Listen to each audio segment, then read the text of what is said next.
Welcome to the Canarian International Meeting of Alcoholics Anonymous. My name is Mossy and I am an alcoholic. And my name is Mick, and I am also an alcoholic, serving as your secretary today. Please join us for a few moments silence to remember the still suffering alcoholic inside and outside this meeting. And Bob is doing the preamble for us today. Thanks, Mozzie. Thanks, Mick. My name's Bob. I'm a grateful alcoholic, and this is the AA preamble, which tells us who we are and what we do. The original version. Alcoholics Anonymous is a fellowship of men and women who share their experience, strength, and hope with each other, that they may solve their common problem and help others to recover from alcoholism. The only requirement for membership is an honest desire to stop drinking. AA has no dues or fees. It is not allied with any sect, denomination, politics, organization, or institution. It does not wish to engage in any controversy, neither endorses nor opposes any causes. Our primary purpose is to stay sober and help other alcoholics achieve sobriety. Thanks for letting me read. Thank you, Bob. And a very warm welcome goes out to any newcomers or anyone returning to Alcoholics Anonymous.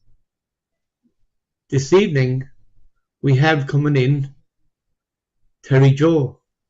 And I believe I met Terri Joe over in Akron in Ohio. And a beautiful lady she is. Her home group, I believe, is the last call meeting. It's on at 11 o'clock at night over in the East Coast, West Coast even. And I know from that meeting, lovely, lovely lady. Looking forward to hearing your story, Terri Joe.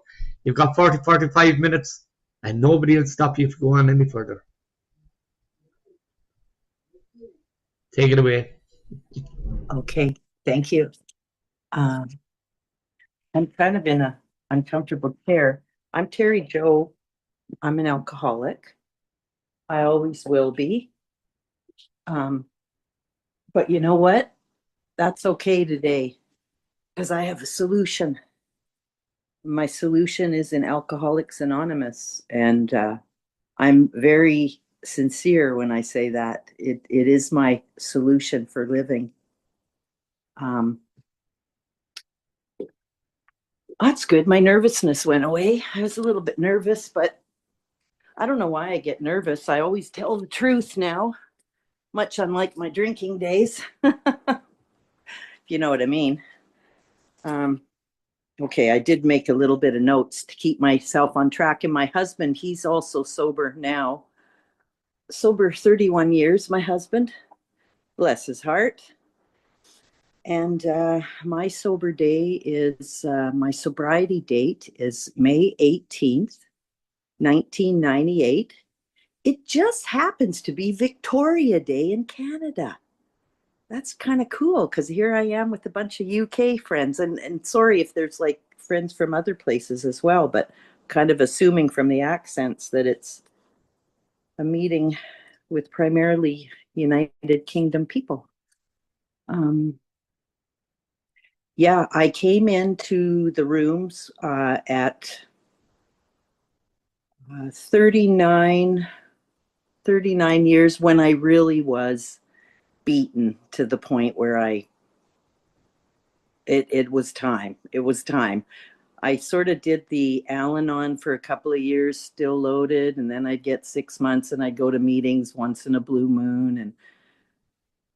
And you've probably met people like me where we want to get sober temporarily, but we don't really want to do anything but stop drinking, which for an alcoholic like me never really works. But finally, on May 18th, 1998, in Vancouver, British Columbia, Canada, I knew that it was done. I was done. What told me I was done? Well, I remember in the months preceding, I would look in the mirror and I wasn't suicidal, but I just would look in the mirror and just say, if this is what my life is going to continue on like, I'd rather not. I was very despondent. I felt a sense of hopelessness.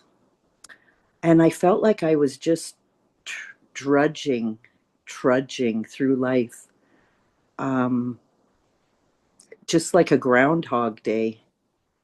And here I'll start a little bit. Sometimes I'm not an expert sharer. I'm not an expert. I'm not a polished sharer. I'll try my very best.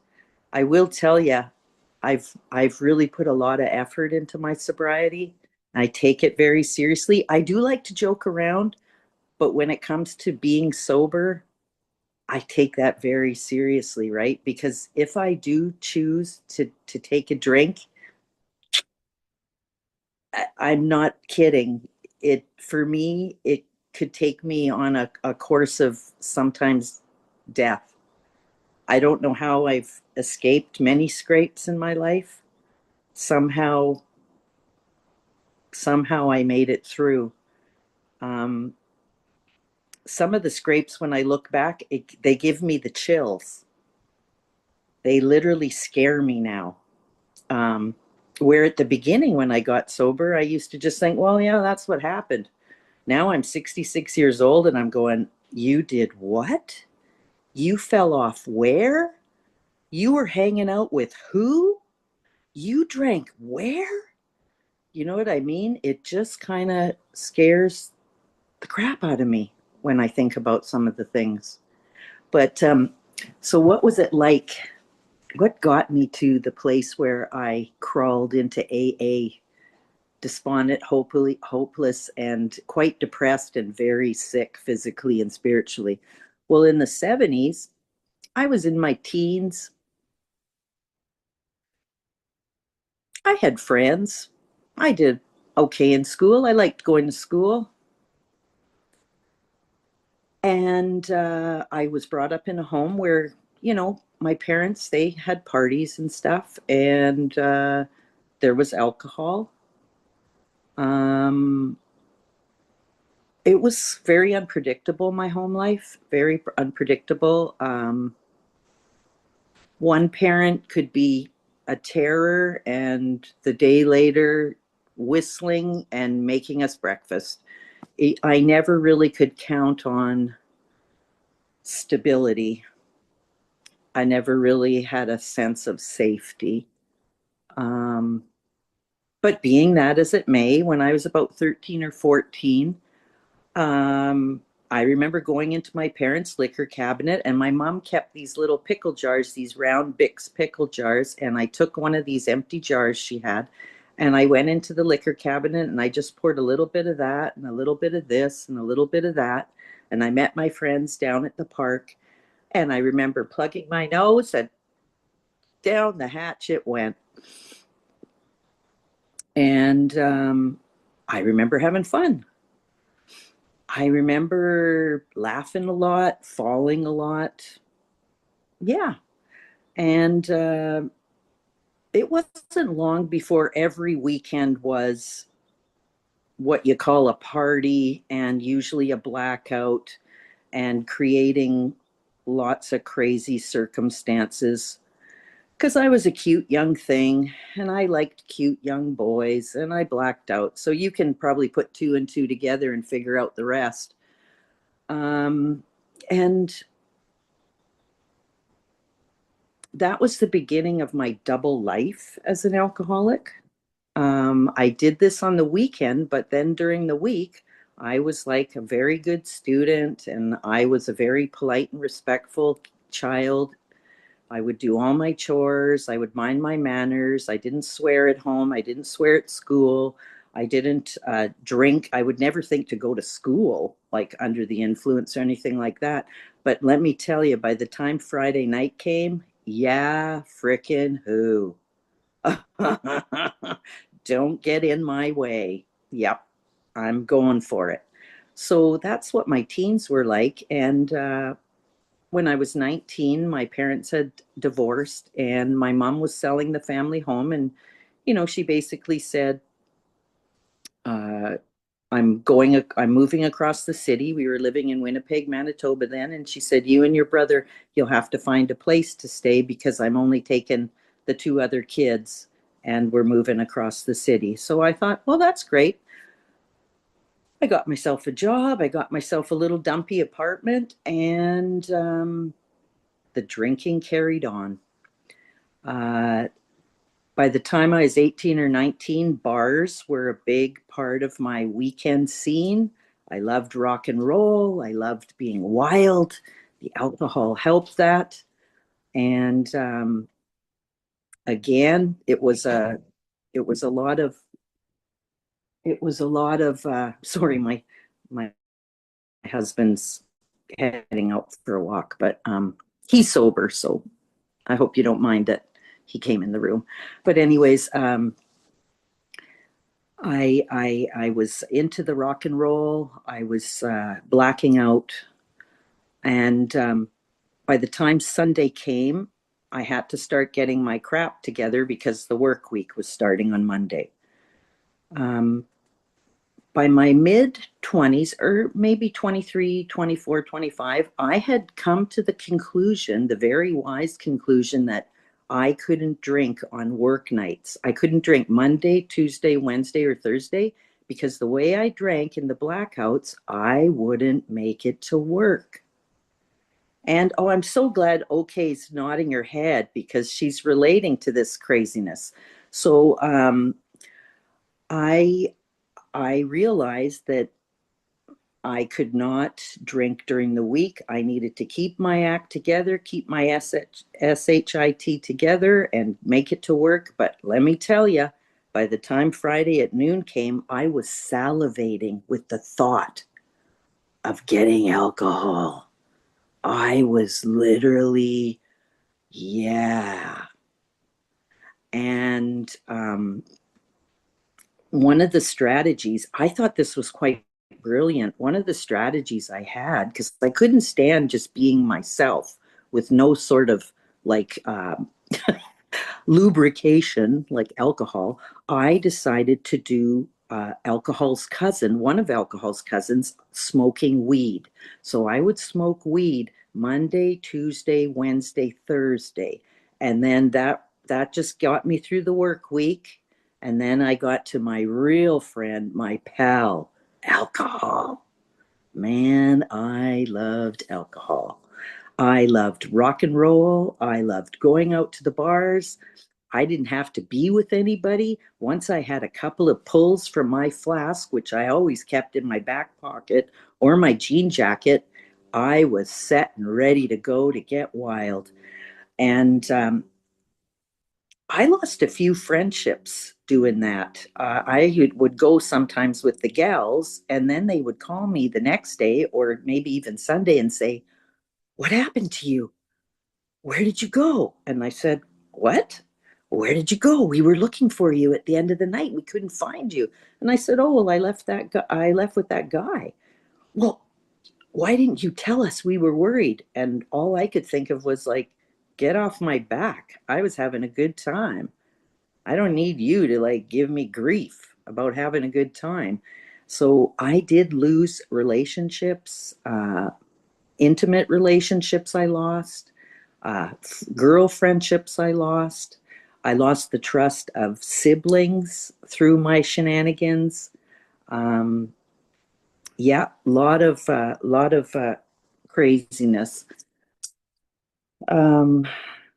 So that was the 80s. It was a blur of rock and roll, blackouts, and dead end jobs, smoking weed during the week because I knew I couldn't drink from Monday to Thursday.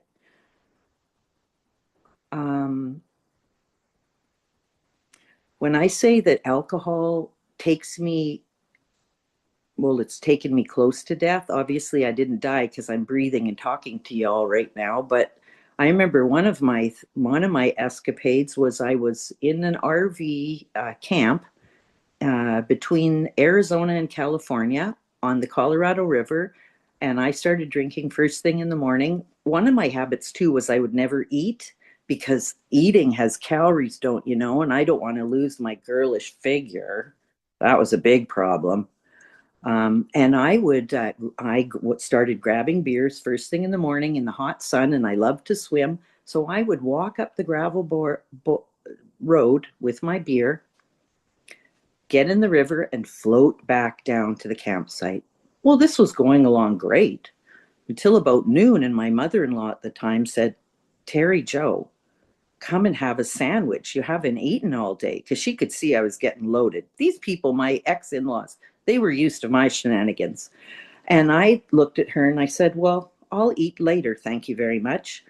And I took another beer and I walked up the road and I got in the river. And the thing was, I was so drunk that I got in the river after the campsite. So what happened to me that day was I floated down the Colorado River, one of the biggest rivers in the States, for 25 flipping miles without a life jacket, without a raft, without a boat, without a flotation device, in and out of a blackout, mind you, on July 4th. And I remember going down that river in and out of consciousness, and I'd see fireworks on both sides of the river. I remember at one point being so tired, it was pitch black, so I had been in the water for hours, pitch black. I saw a big bonfire at one side of the river, so I swam over, I crawled out of the river. There was all these people around the bonfire, and one guy said, "Oh, what is that?" And they were looking at me. Well, I slid back into the river like a snake, and I started swimming again. So that's what I mean about death. I don't know how I survived that. I don't know how I survived. I don't know how I didn't drown. That was that. That wasn't the only scrape. I had lots of bad hitchhiking rides with some assaults, with some near misses. I fell off a roof one time and busted my arm, couldn't breathe. So crazy that I remember the people at the party said, "You need to go to the hospital. You broke your arm." And I said, "Just give me another beer. I'm okay. I didn't break my arm." Took me about 4 or 5 hours to get to the hospital. The crazy thing is, when I got to the hospital, I had this guy helping me, and he said, "Terri Joe," and it was a classmate of mine, Frank. He lived across the street from me. He was a resident doctor in the hospital. And I used to think this guy was a nerd. And here he was treating me in my alcoholism with a broken arm. And he said to me, Terri Joe, you broke your arm. I can't give you any medication for pain because you're intoxicated. That was my life. One scrape after another. Holy smokes. 10:24. Okay. So the 90s, I did a lot of geographical cures, and I would be in relationships with fellow alcoholics, because who would want to be with a mess like me? Really? Who would want to be cohabiting with the likes of me? Usually it was another alcoholic. And so I had done a geographical cure from San Diego, California, Las Vegas, and then I made it back to Canada, and I landed in Vancouver. I drank for 10 more years in Vancouver. I was a bike courier, one of those crazy messenger people, delivering envelopes and packages from building to building downtown Vancouver. And I fit right in because those guys were wild partiers, let me tell you. And I remember by the time 1996 came, I started getting these feelings like I just couldn't do it anymore. I couldn't do this life. The unpredictability, the physical illness from the drinking, the sometimes 2.5 day hangovers, the constant uneasy stomach, the covering up the lies, lying to bosses, lying to boyfriends, lying to family. And that's when I started going to Al-Anon for some reason. Al-Anon, those poor people. After a couple of years in Al-Anon, they took me aside. They said, "Terri Joe, we really like you. We do think there's another place you could benefit from." And I said, "Where?" "Well, Alcoholics Anonymous, Terri Joe." I said, "AA? Moi?" So that was my life. I started going to Al-Anon, AA, and I never looked back. So May 18th, 1998. It's been quite a journey. in sobriety. I did go to a home group, which is highly recommended for people. I kind of get the feeling there's a lot of mature people. So anyways, I just share how I share. But in my early sobriety, I was going to a home group. I went every Saturday morning at 8 o'clock in the morning. Sometimes the home group lasted for 2.5 hours because we would read step one, line by line, around the circle of people. Everyone would share, and then we'd have halftime, and then we'd do the same thing with the accompanying tradition, line by line, and then everyone would share. And I remember I brought some of my friends there, and after about an hour, they were squirming in their chair.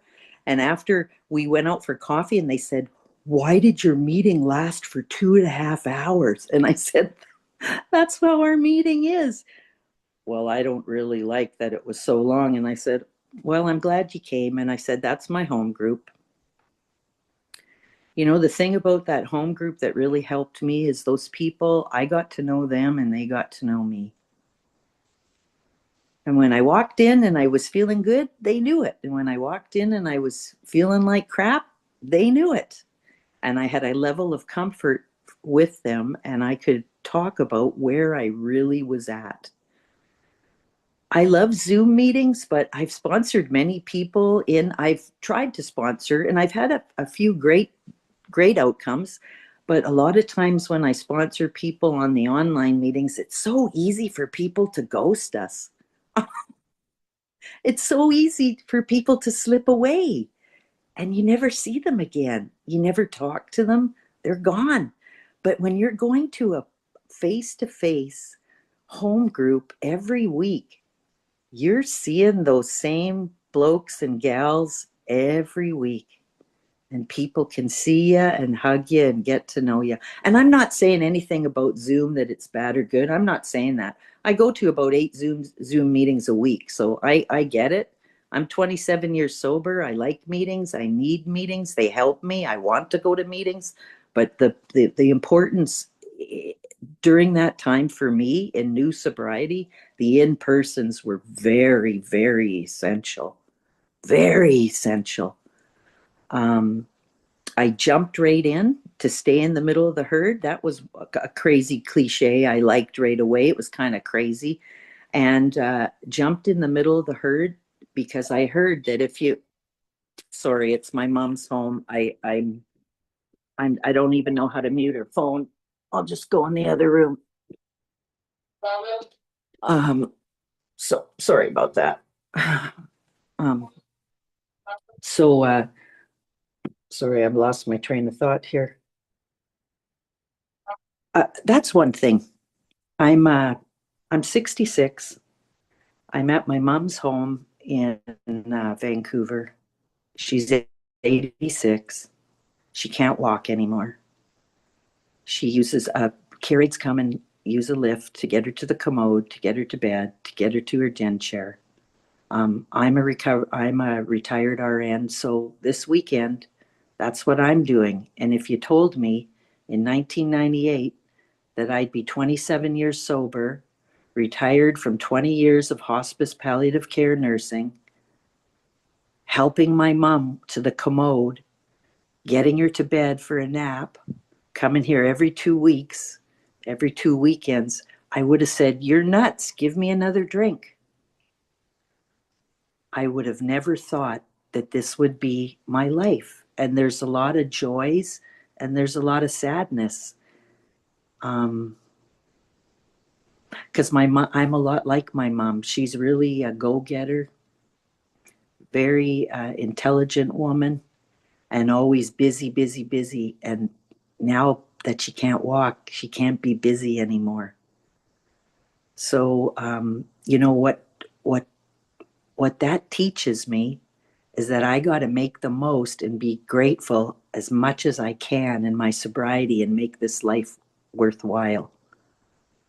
Because I can get stuck in the pity pot. Poor me, I have to travel to Vancouver 2 hours through traffic. Poor me, I got to go to my mom's house every 2 weeks. Poor me.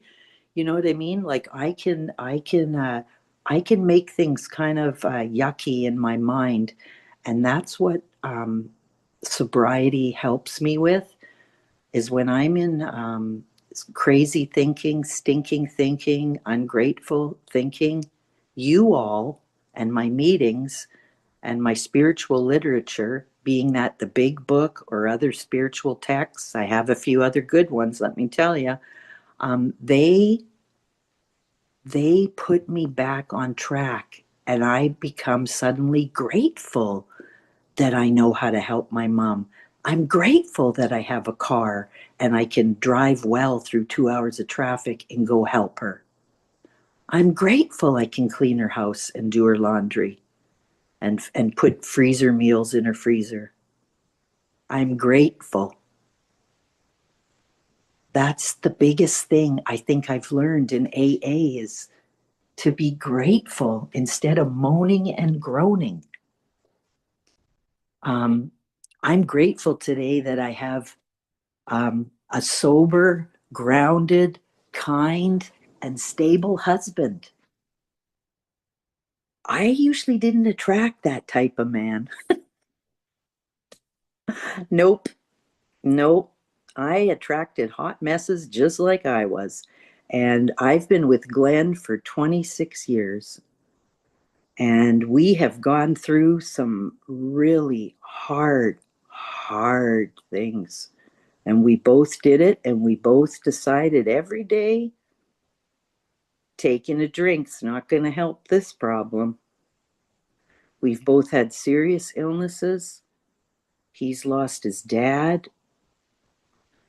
We helped his family liquefy their family home, and we helped his mom get into full-time care in a senior's home. We both have deepened relationships with siblings that we thought the relationships were never going to be okay. And guess what? His relationship with his brother is great, and the relationship with one of my brothers has totally turned around. One of my brothers, even after I had like 18 or 19 years sober, he would still bring up the past, my past. He would throw it in my face, and I was so scared of what he would say if I actually talked to him about it that I just always kept my mouth shut. And one day Glenn and I went to visit him and his gal at the time, and he kept calling me two really, I don't even really want to say the words. They weren't swear words, but they were like very derogatory words. And I stopped in the middle of the lane, and I turned around and I looked at him and I said, "Why do you call me those names?" "What do you mean?" And I said, "You keep calling me those words." I said, "They're really hurting my feelings." And I said, "Would you call your daughter those words?" Well, his eyes went wide open, and my brother was speechless. My brother's never speechless. He didn't say anything, and I said, "Chris, please, I'm begging you, please don't call me those names anymore." And I just turned around and I started walking down the lane. And you know what? That is 7 or 8 years ago. My brother has never, ever called me a name again, and he's never brought up my past. That relationship has mended. Sometimes he even calls and he says, "I want to run things by you." And I pinch myself and I say, did he call the right person? He wants to call me to run by things. It's a miracle. All I can say is this whole trip is a miracle. I just can't imagine people saying, "I don't want to go to AA anymore," or "AA doesn't work for me. It's not doing anything for me anymore." Inside my mind, I just go, "I think you've lost the plot." You know what I mean? It's not all about what it does for me. Yeah, I like what it does for me, but I actually can spread the miracle.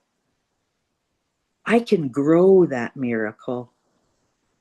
I can help in my itty bitty way as a fellow in my home group, as a sponsor, as a sponsee, as a sober wife. I can actually grow miracles all over my life. That to me is, I get the chills. There is things changing as I'm getting older. I went to an international convention in Vancouver last year. That's where I met the rascal Mossy, Mr. Mossy and his lovely wife. And, I went to all kinds of conventions, international conventions, roundups, areas, district meetings, all that kind of stuff. And as I'm getting older, I'm getting a little bit more quieter, peaceful. I don't know what it is. I'm changing a little bit, when I'd share, I used to joke all the time, joke, joke, joke, joke. Now, not so much. I still like to laugh, but I don't know if it's my age or I don't know if it's my sobriety. Something's changing and I'm just going with it. Just more peaceful these days. I remember I was sitting at home. I was looking out our back window at the farmer's field and I called my husband. I said, Glenn. Yes.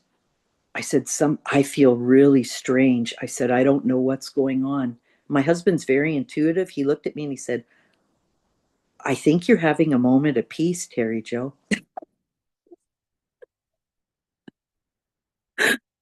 Yeah, I can be a bit of a squirrel. I'm a busy girl, busy mind, busy body. I don't know how much time I have left. Have I talked for 45 minutes? I do have more things to cover if I have time. I'm not really paying attention. Go ahead. I'm not paying attention either. Okay. Well, I'm going to tell you about one miracle. How I became an RN. I remember when I was a teenager, I felt people's pain quite intensely ever since I was a little girl. If somebody was being ignored at school, like being bullied or ignored, or just they looked like they were all out on the outskirts, I kind of wanted to go and give them some kind of comfort. It wasn't like I'd go up and hug them, but I kind of felt their pain. And by the time I was a teenager, I thought, well, I think I want to be a nurse. Well, once I got out on my own, 18 or 19 years old, I was in that hamster wheel of drinking, smoking weed, going to bars, dead-end jobs. And there was no time for school. I didn't even think about it. And when I was starting to have those moments of despondency in my late 30s, I kept thinking about that little dream I used to have, being a nurse, helping people. And I slowly started getting myself into part-time courses at a local college. And I graduated with my nursing degree at 1 year sober in the year 2000. And I worked for 20 years as a registered nurse in Vancouver, Canada, in hospice palliative care. And that's a different type of career. The hospices in Canada, people's average length of stay is anywhere from 9 to 21 days. So you're meeting people and their families right at the end of the folks' life. And I'll have to tell you, the school of AA helped me as much as my nursing education. It helped me because I had to accept where these people were at. They were at the end of the road. I had to accept that the families could be anxious, angry, depressed, scared. And guess what?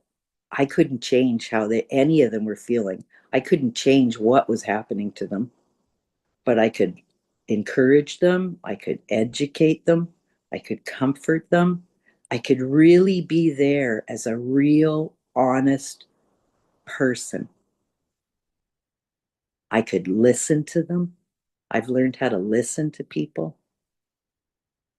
I'm not quick to give them pop solutions, even sponsees. When I listen to them, usually I'm doing a lot of listening. I don't give them quick solutions. I listen. And the first thing I ask is, well, I can tell this is really bugging you here. This is causing you some distress. Is this threatening your sobriety?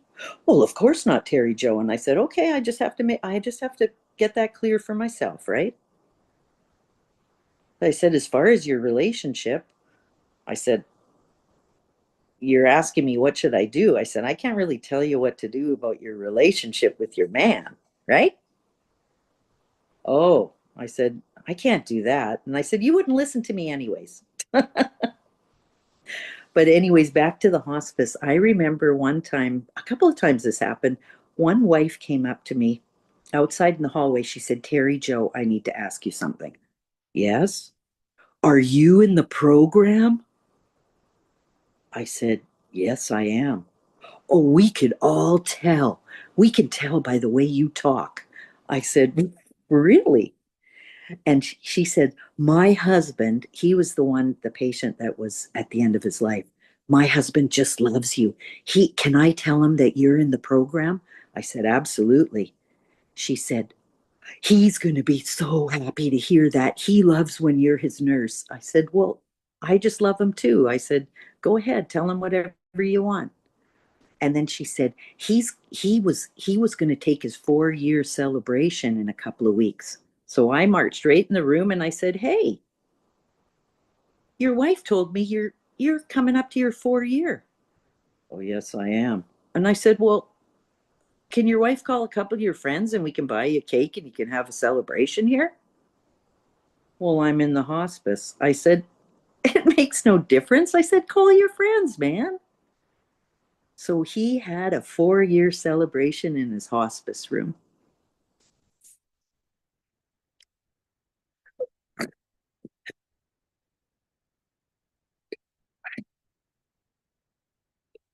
Wow. I don't know. Just hit me. That's the miracles. That's the miracles.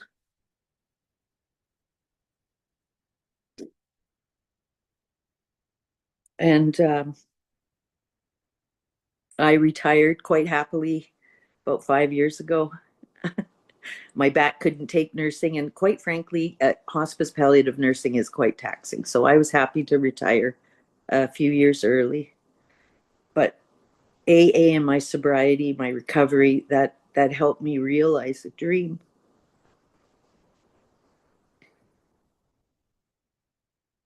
So if you think that it's too late or you're too old, you're not. You're not too old. It's not too late. As long as you stay sober and you stay in the middle of the herd, you can do anything. Take it from me, the hot mess recovered. I think I'm going to leave it there because I'm all choked up. Thanks for listening, guys. I hope I made a little bit of sense. I know I can jump around. Terri Joe, thank you so much.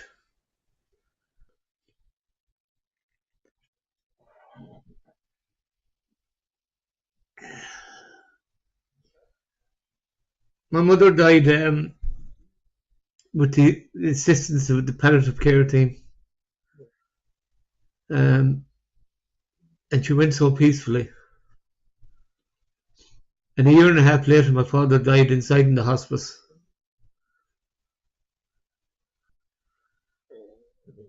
But I was able to be there, be able to be of support to him. And he actually died on my 40th birthday.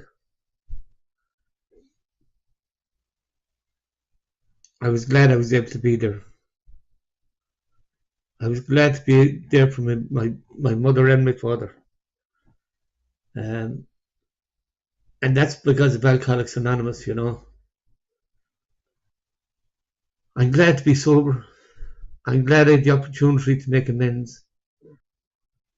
And, you know, because of this fellowship, I've travelled half the fucking world. And I'm surrounded by love no matter where I go.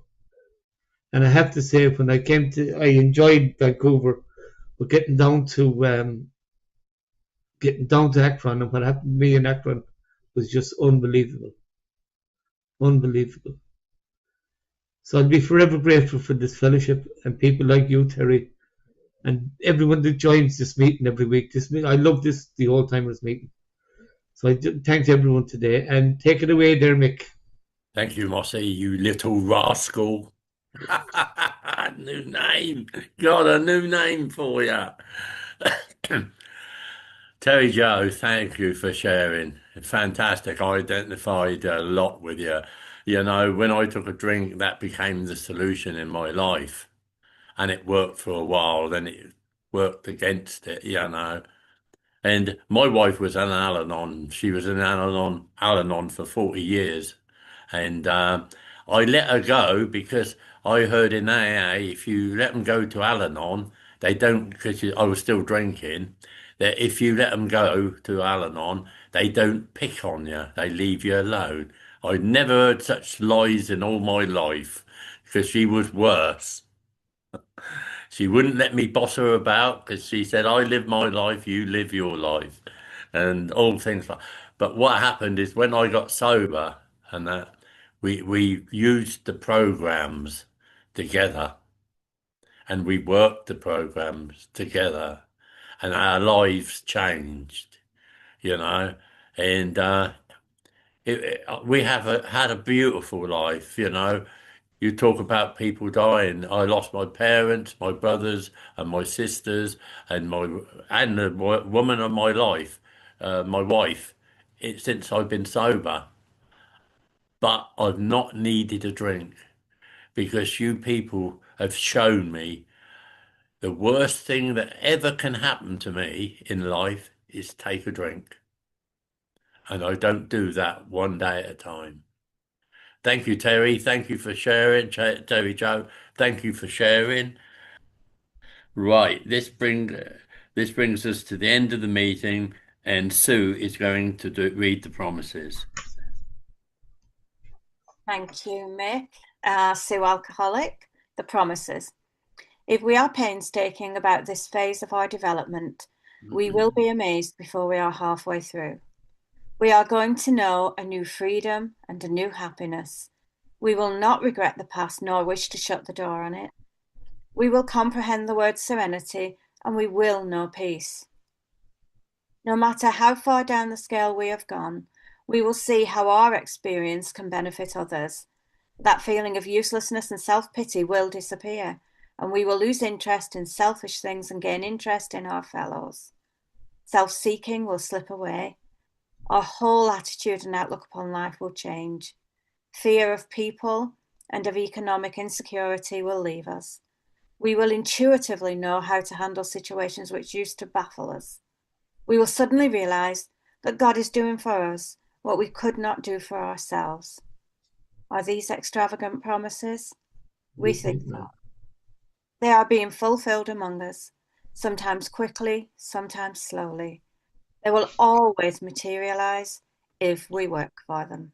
Thank you. Thanks, Sue, for doing that for us. And thanks, who done the preamble? Bob. And Bob, thanks for nothing, Bob, you're gone. And thanks, Mick, for co-hosting with me. And a special thanks to you, Terri Joe. You've done an amazing Thanks, share. Terri Joe. Terry. Thank you, Terry. And stick around for fellowship after the meeting. If you want the breakout room, just let me know. And the yellow card, who you see here? What you hear here, When you leave here. let it stay here. That's it, guys. That's a wrap, just to get Terri Joe to lead us out with this serenity prayer. And thanks, everybody, for keeping me sober. Terri Joe, you moved straight into my heart today. Thank you so Oh. much. Yes, Mossy? indeed. Yes, Please. Yeah. Okay. How about just some moment of silence to remember the alcoholic and their families that are still suffering, followed by the serenity prayer. God, grant me the serenity to accept the things I cannot change, courage to change the things I can, and the wisdom to know the difference. Thank you, Your will, Terri not Joe. mine, be Thanks, done. Thank you, everyone that's on here. Thanks, Thank you. Great Terri. meeting. See you tomorrow, Mike. Or Monday.